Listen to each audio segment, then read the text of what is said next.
Morning. Can you hear me okay? Yes, we can hear you. Oh, wonderful. Good morning, everyone. I'm not sure if you can see me or you can see the PowerPoint slide. We can see everything we should. Also you and Wonderful. also the presentation. Wonderful. Well, thank you so much. I really appreciate the opportunity to be here with everyone today and for the kind invitation to join what I think is a tremendous initiative and effort to bring ecotourism planning and development to Slovakia. And I just want to congratulate everyone. I had a chance to read through the materials that Diana and Peter and Tomas shared with me. And I think that basically the recommendations are wonderful, but I also understand the challenges that everyone is facing in terms of implementing steps forward. So thank you again. It's a true pleasure to be involved and to see the tremendous work that everyone is doing. Very important work, in my opinion. So I'm assuming, unfortunately, I can't see what you're seeing on my screen here. So I'm just going to hope that you're following along with the correct slide. The introduction slide here is, as Diana said, Peter Prokash, who is a longtime colleague and friend of mine, who's doing tremendous work with linking tourism and conservation, a fairly new organization that has made tremendous impact so far, asked me to share some information with you about my current book that's just being released in this month in September. O knihe, ktorá bola vydaná tento mesiac v septembri. Over the years as a development worker, as an NGO representative, as a private sector consultant, and now as an academic. And I would like to move as quickly as possible through the slides so that we can have a robust conversation at the end of the day. I know everyone is probably ready to begin their weekend and has had a productive couple of days. So I'm aware that you're probably tired of PowerPoints. So I hope that we can have a good conversation. Most of these slides are really intended to be resources for you after the presentation and really more of an opportunity for us to discuss questions that you may have or thoughts that I might be able to contribute to. So just moving along here, let's see. This is a beautiful picture of our campus here at Colorado State University in the fall as the leaves begin to change here. Of course, it's a challenging time at the university level and also for all of us, specifically in tourism with COVID, but we're doing our best to move along here. So I'd like to speak with you just a little bit about what neolocalism is and the connection between ecotourism and neolocalism, namely the role that it plays in biodiversity and biocultural conservation. And then, as Peter had requested, I can share with you my experiences living and working in Costa Rica, which of course is a global best practice in terms of linking tourism and conservation, and very nicely highlighted on the LT&C website. And then talk just a little bit about future research and collaborations. So clearly, I'm sure unfortunately, I could only join you for a few sessions yesterday, which were very wonderful and informative, but I'm sure you covered this information in the course of the conference. But I do think it's important to talk about the pressures globally on biocultural diversity. Of course, we have things like poverty, the corporate extraction of natural resources, climate change, arguably our largest and most pressing environmental issue and cultural issue. And then I know that in Slovakia, there's issues with conventional agriculture and also deforestation through the timber industry. We have global pressures with livestock production, inappropriate protected area management, and also that includes funding. Of course, globally, we're having major issues with funding for protected areas, which is exactly where tourism can play the most important role, in my opinion. And then the loss of traditional land management and traditional understandings of ecosystem interactions. And then finally, and in my opinion, also one of the most important things that we all need to focus on, and it's a generational challenge, is education and interpretation, really convincing people and explaining to people why conservation is so important to all of us, and how tourism, when managed appropriately, can be a conduit for biocultural diversity. This photo here that you're looking at is a picture that I took many years ago when I was in the Amazon of a local market. I have no idea what type of turtle or tortoise we're looking at here, but clearly these animals have been killed and are for sale for food. And so I think that the quote underneath is a really important reminder for all of us, irrelevant of where we're coming from, that the fate of birds, mammals, frogs, fish, and all the rest of biodiversity depends not so much on what happens inside parks, but what happens with where we live, work, and obtain the wherewithal for our daily lives. People need to feed their families, and jobs are important. And tourism can, when again managed correctly, be a conduit for sustainable employment that also serves to protect our biodiversity. Also, a photo I took many years ago, actually now, in Machu Picchu, which is a very heavily over-tourist location, but a very important UNESCO World Heritage Site. So what is sustainable tourism and ecotourism? You've been talking about that, I'm sure, for the past 2 days.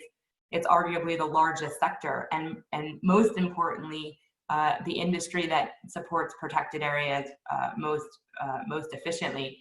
More than 50% of all tourists visiting a foreign country use protected areas. We know, as researchers and as industry professionals and as NGO workers, we know that our biocultural diversity is what attracts visitors.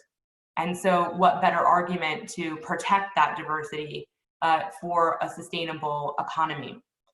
And we know that experience in protected areas can encourage people to engage in conservation in their home communities, whether they're a domestic tourist or an international tourist. When someone has an enjoyable or a moving, emotional experience with a protected area, they are changed and they are propelled to consider conservation in their day-to-day life, which is part of the education process that our entire global society needs to focus on.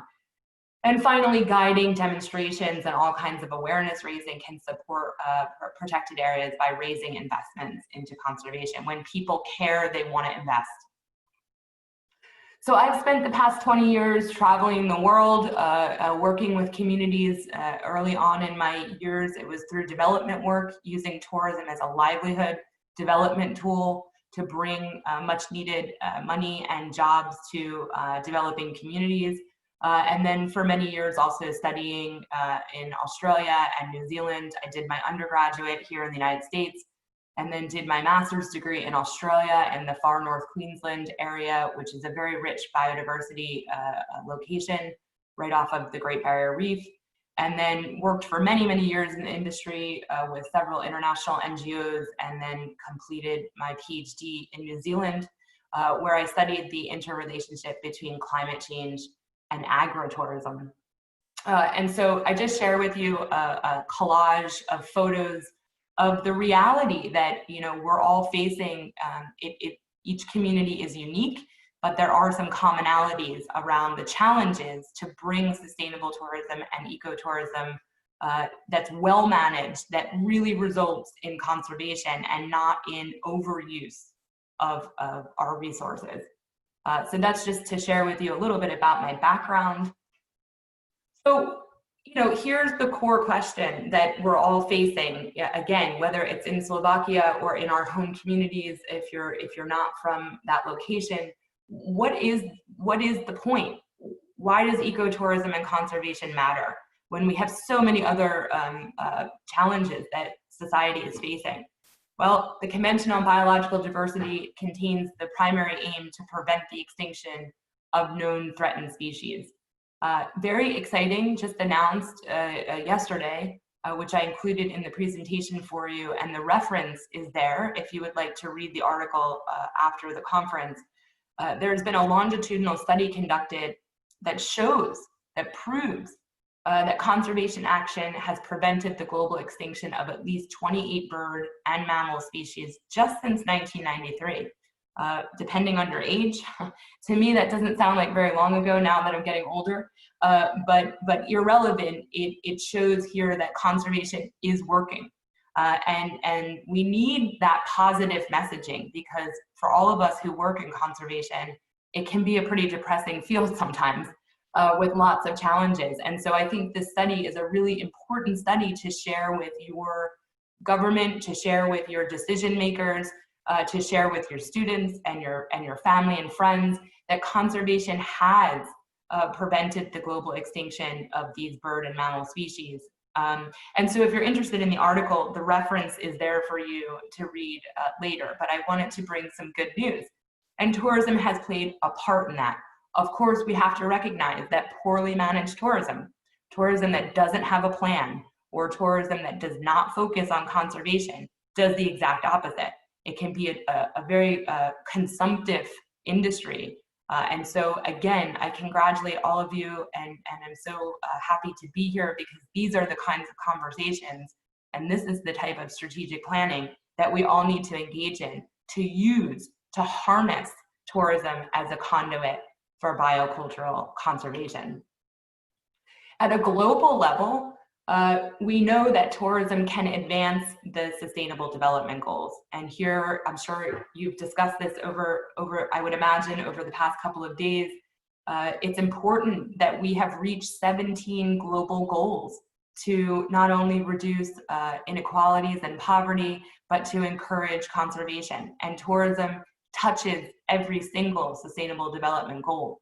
I highlight just here Goal 15, that states rich biodiversity and natural heritage are often the main reason why tourists visit a destination.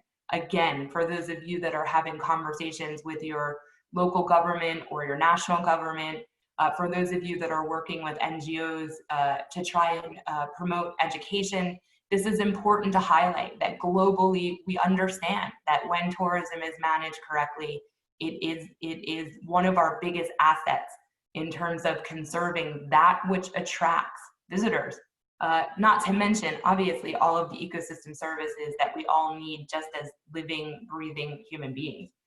I also included here 2 references for you of work that I've recently done, criticizing in some way how the Sustainable Development Goals can be improved, and the relationship between tourism and the SDGs.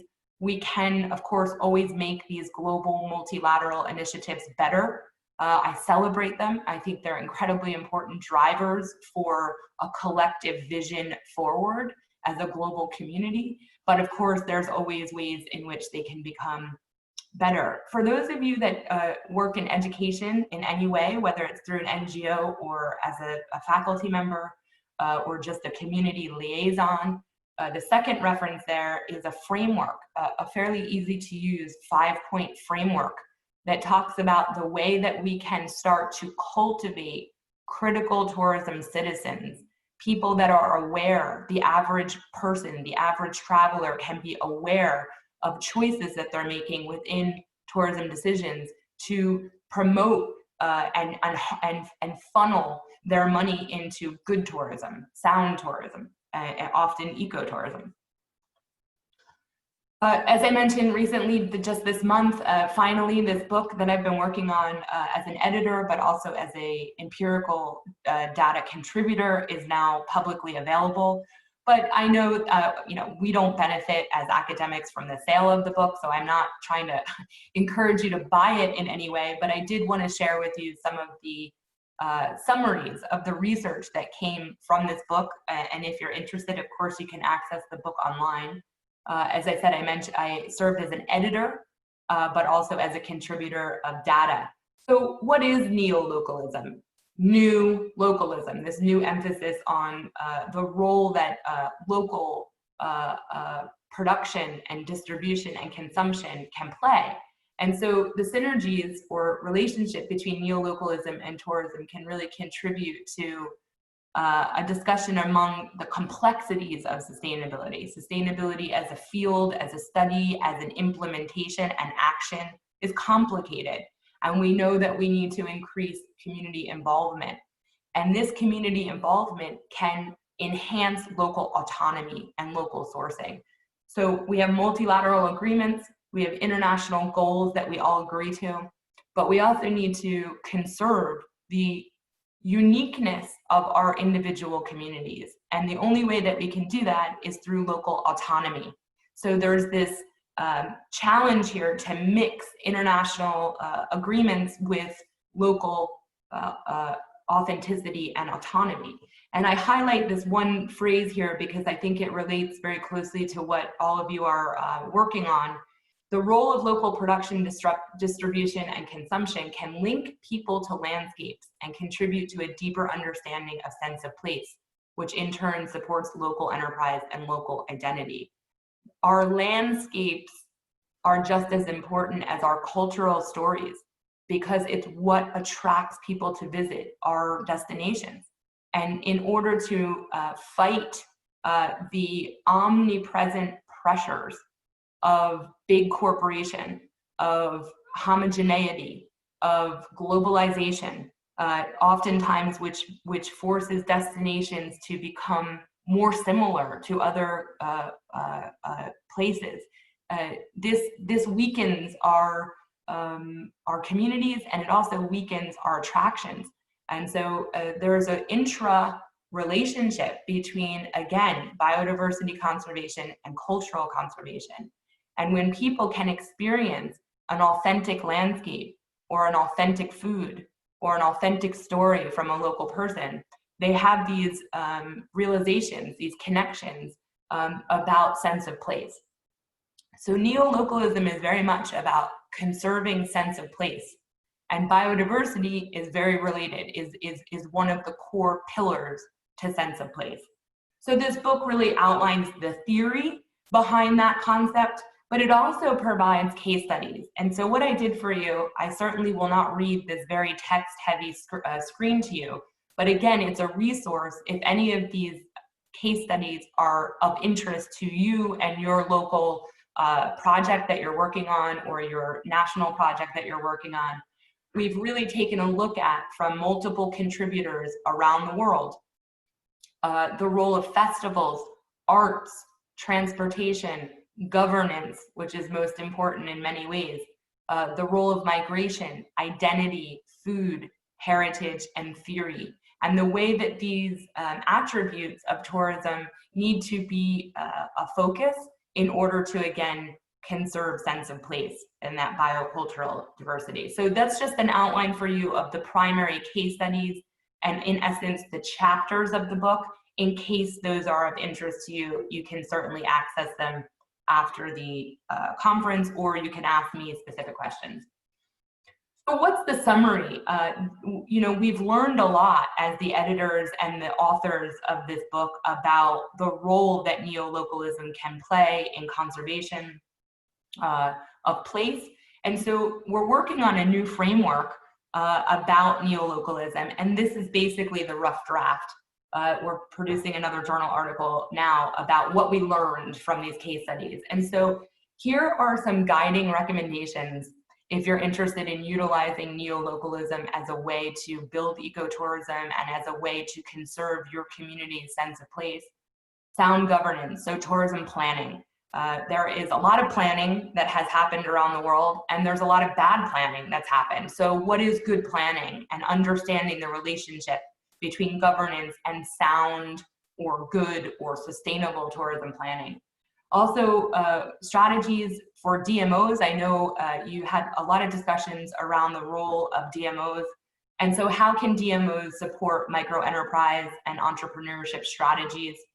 Again, biocultural conservation, really highlighting parks and protected areas and cultural arts as core pillars to our destinations and our livelihoods, really. Local stakeholder involvement in planning. This is not a new theme. Unfortunately, it's still something that we don't see as much as I'd like to. You see consultants, you see big corporations doing a lot of the planning, and really in reality, we need our communities to be the leaders in what they want and what they don't want, because often that's what is forgotten in tourism planning. Funding support, of course, that's a big focus of linking tourism and conservation. How do we harness funding mechanisms to support our communities and our protected areas. And then bioregionalism. Bioregionalism is an older theory, but it's a theory that basically talks about each context is different. And we need to celebrate those differences in order to really do sound management or implement sound management. So sustainability strategies that consider the originality of a geography or a place. Marketing and communication strategies, of course, DMOs have always focused on that, but how do we highlight our biocultural diversity in our marketing and communication strategies? And then incentives for small and medium enterprises. Of course, an incredibly important thing right now in the COVID world. Many of our small businesses are struggling, and how do we support them? Because they're really, again, one of the pillars of sound, good ecotourism development. Placemaking, how do we highlight who we are as a destination, as a community, as a culture, and as a biodiverse region? You know, what are your iconic species? And what are your iconic stories? And what are your iconic foods? And what are your iconic festivals and cultural events? Really having a strong vision of who you are as an identity. So local branding and imagery obviously are involved in that. And finally, I think very important is zoning for non-tourism resident space. We need to keep our local people protected and happy and not change their lives because of the integration of tourism. That's when it all goes wrong. If you have unhappy residents, you have unhappy tourists, and you oftentimes have mismanaged tourism. So really valuing almost that sacred space of non-tourism areas to sustain that sense of being or sense of place and sustain that local livelihood. Again, I strongly encourage people to consider the role that neolocalism can play during this unprecedented and very challenging time of COVID. And ultimately, the message there is that diversity is stability. We can't put all of our proverbial eggs in mass tourism or in foreign tourism. That local domestic tourism and local domestic recreation and enjoyment is critical when there's a global crisis. We're seeing that all over the world. Our protected areas are being used now in ways that they never were before because people aren't traveling abroad the way they did. So neolocalism is a strategy to have some resiliency during global crisis. This is an old publication, but one that I would encourage you to check out again if you're working with governance or you're working with convincing communities about why conservation is important as related to tourism. This is a vital graphic, meaning it's an image that's very easy to understand. It's not an academic publication that you're asking someone that doesn't have time, like a government representative, to read. It's very easy to understand. And specifically, there's a section on ecosystem services that are related to tourism and landscape beauty as an illustration. I worked on this many years ago when I was, again, working with Peter at Grid Arendal, but that publication is still available. So if you need a tool to explain to local governance why this is important, what the relationship is between tourism and ecosystem services, I suggest you utilize this free tool. You know, the history, I'm not sure how much of the history you received or learned about with linking tourism and conservation, but it goes way back to when it was just a program inside of Grid Arendal, and this is one of the original posters that we produced when we had a finance workshop in Arendal in 2007. So this is something that Linking Tourism and Conservation as a new organization has ultimately been working on for many, many years. And it's really important in terms of how we can support the CBD and demonstrate the way that tourism can protect and support protected areas. I'm going to go quickly now because I see here that I'm running out of time. If somebody can give me a heads up, I don't want to yammer on because I do want to have a conversation. This was one of the houses that I lived in when I was in Costa Rica many years ago. And this case study is outlined in detail on the Linking and Tourism Conservation website. So I encourage you, if this is of interest, to go there. But really, Costa Rica is a global example of how biodiversity and biocultural conservation can serve to strengthen an entire country. This is one, so this was, I don't know, 2008, maybe when I lived there. I was helping as a consultant, a private investor to develop an ecotourism accommodation, provision, and farm. And then many, many years back when I was working on my master's degree, this is where I lived. I was there for 6 months on an organic farm. We had no power. We used solar and other types of renewable and sustainable energy production. But it gave me a really good insight into the Talamanca Transoceanic Corridor project.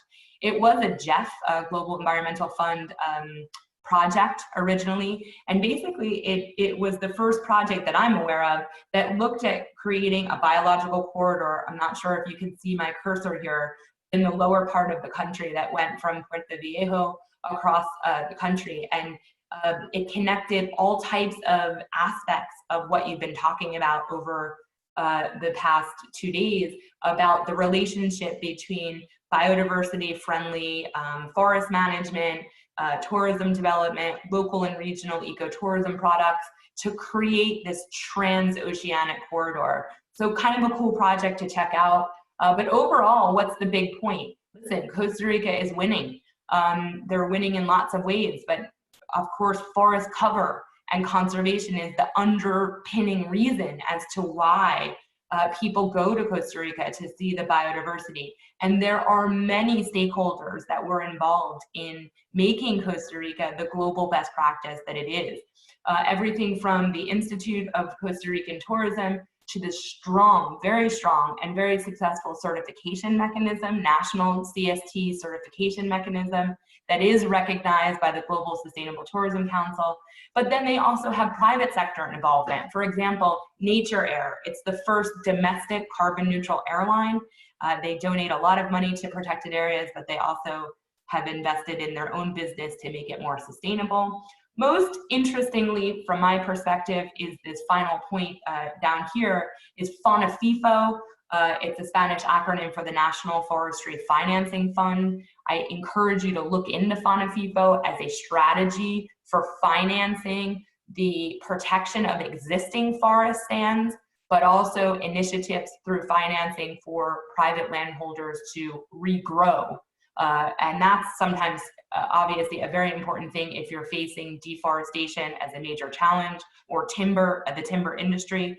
By financing private landholders to regrow strands of biological corridor, that has been, as you can see from the illustration here, an incredibly successful initiative in terms of overarching national strategies for biodiversity conservation, which again is the primary tourism attraction to Costa Rica.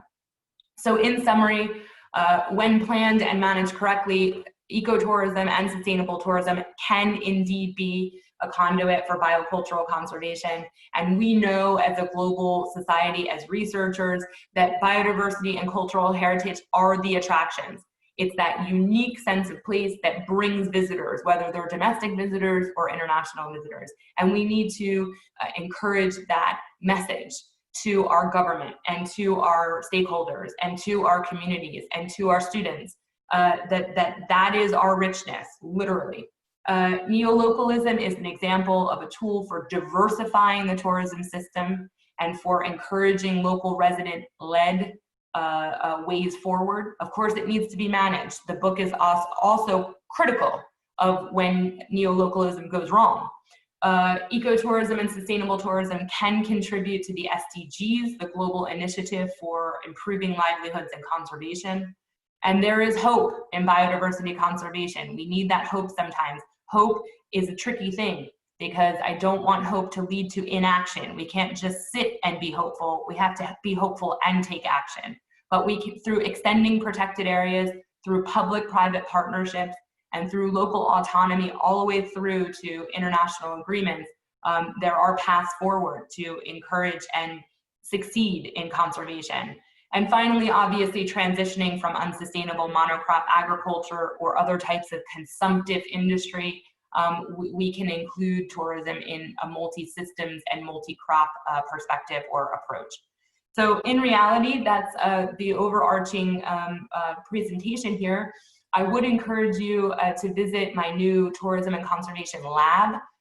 For those of you that are interested in this type of research, or if you're interested in collaboration, we have graduate students that are always looking for projects for their master's or doctoral thesis or dissertation focus. So if you need help or want help in terms of conducting research in your home community, we're here. And the website is there that highlights some of the work that we're doing. So I tried my best in Slovak to say thank you. And if there's questions, I'm certainly available. So thank you again. Ďakujem veľmi pekne, Christine, za výbornú prezentáciu. Momentálne nevidím žiadne otázky od účastníkov, preto ich ešte raz vyzývam, ak má kdokoľvek nejakú otázočku, nech sa páči, teraz je ten čas položiť ju a Christine bude určite rada odpovedať. Medzi tým by som možno ja položil jednu otázočku. Prišla nám taká otázočka ešte na začiatku. How to achieve local tourism so that it is connected with world tourism? Do you think, can you speak shortly about how to find the connection between the local tourism and, let's say, products and the world overall tourism? Yeah, actually, if I can make this link here work, there is a publication and a whole book of case studies on this topic that's linking rural and urban tourism. And I think, is that sort of the question, or can you just ask me the question one more time, please? I'm sorry. I'm just reading the question that came. I have no any more. Read the question. Unfortunately, I can't. Yeah. This how to achieve local tourism so that it is connected with world tourism? With rural tourism, local tourism, and rural tourism. I would highlight this book here. I hope you can still see my screen. That's just the chapter that I produced in the book. I'm sorry, that's the wrong book here. This book on linking urban and rural tourism strategies for sustainability. It's a great publication. I'm almost certain it's available free online. So it has a lot of examples around the world of where we can link urban and rural tourism. But I think that there, again, it's contextual. So what is your product? What are you highlighting? And who are you targeting? So I think knowing your target market and being very mindful of who you're targeting is an important part of who you're going to bring to the community. But there's, of course, a lot of strategies depending on the specific destination or the attraction or the product that you're trying to highlight. Thank you. I can see no more questions at the moment.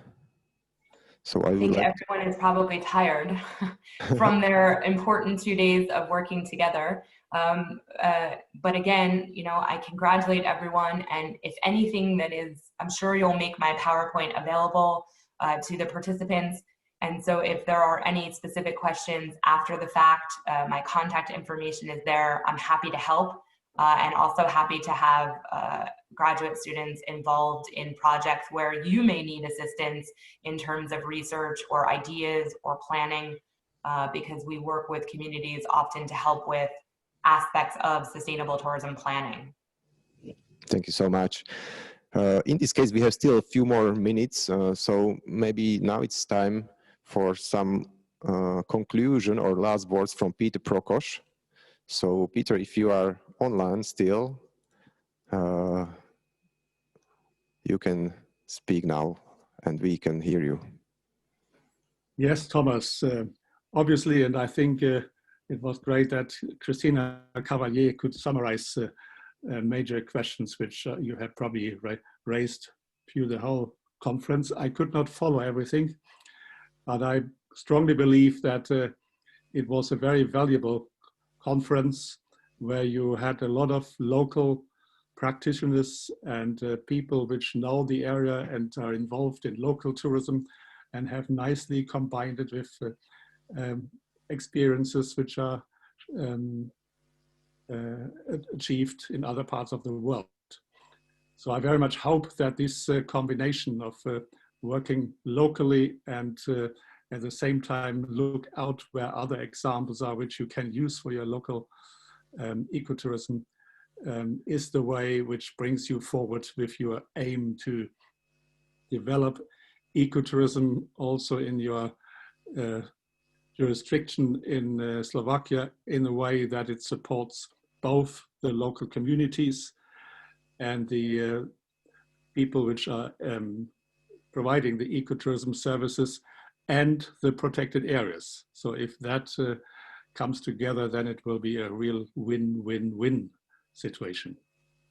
And I don't know whether anybody has already found some concrete results which came out of this project which we did together.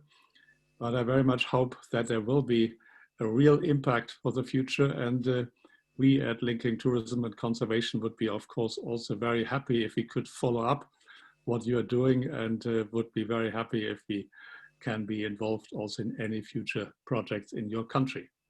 So thank you very much, Thomas, and everyone else there to conduct this project with us. And I look very much forward to the next steps and see what the results of this project have been. Ďakujem veľmi pekne, Peter, za tieto slova aj za ponuku. Za seba a za našu organizáciu musím povedať, že je pre nás veľkým prínosom spolupracovať s vami, s Linking Tourism and Conservation, a podľa mňa krásnym príkladom je práve táto konferencia, kde významnú časť tvorili práve príklady, dobré príklady z praxe, ktoré prezentujete v rámci vašej organizácie. Takže v tomto určite chcem ešte raz poďakovať za spoluprácu. Takisto chcem poďakovať Diane, ktorá mi veľmi pomohla s touto konferenciou, a mám taký pocit, že ak si sa pýtal na aktuálne výsledky nášho projektu, tak minimálne za túto konferenciu už dnes vidím, že viacerí ľudia, ktorí boli jej účastníkmi a počúvali, tak nám píšu spätnú väzbu, že to bolo pre nich veľmi prínosné, že majú z toho veľmi dobrý pocit a sú radi, že tieto informácie sa ďalej sa dostávajú na Slovensko, že sa táto téma na Slovensku rieši, a vyzerá, že ľudia sa tešia, že niečo takéto sa môže zrealizovať a v budúcnosti aj na Slovensku. Takže z tohto pohľadu veľmi pekne ďakujem aj za našu organizáciu. Tu by som ešte rád poďakoval aj všetkým ďalším partnerom a donorom, ktorí pomohli realizovať tento projekt a túto konferenciu. Teda sú to aj organizácie ako Iuris, Frankfurt Zoological Society a takisto Active Citizen Fund. A dal by som ešte možno slovo Diane, ak by chcela na záver niečo povedať.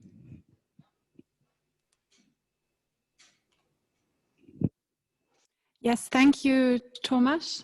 It has been really a pleasure to be here the past 2 days. I know it was a very unusual conference format, but I'm actually incredibly happy the way it has worked out. So a big congratulations to Thomas and the technical team to be able to encourage and invite so many local participants to join this conference virtually.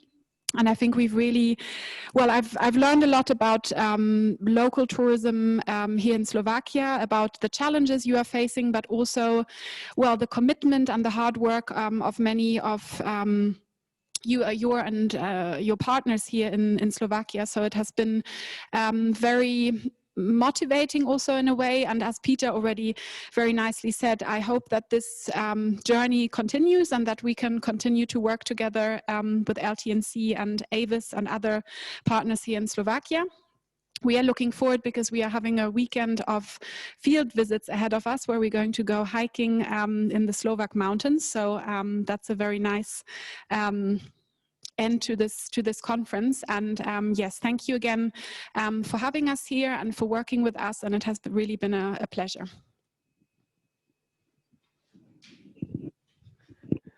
Ďakujem pekne, Diane. A V tomto momente nevidím žiadne ďalšie otázky, preto by som rád túto konferenciu ukončil. Ešte raz ďakujem všetkým zúčastneným a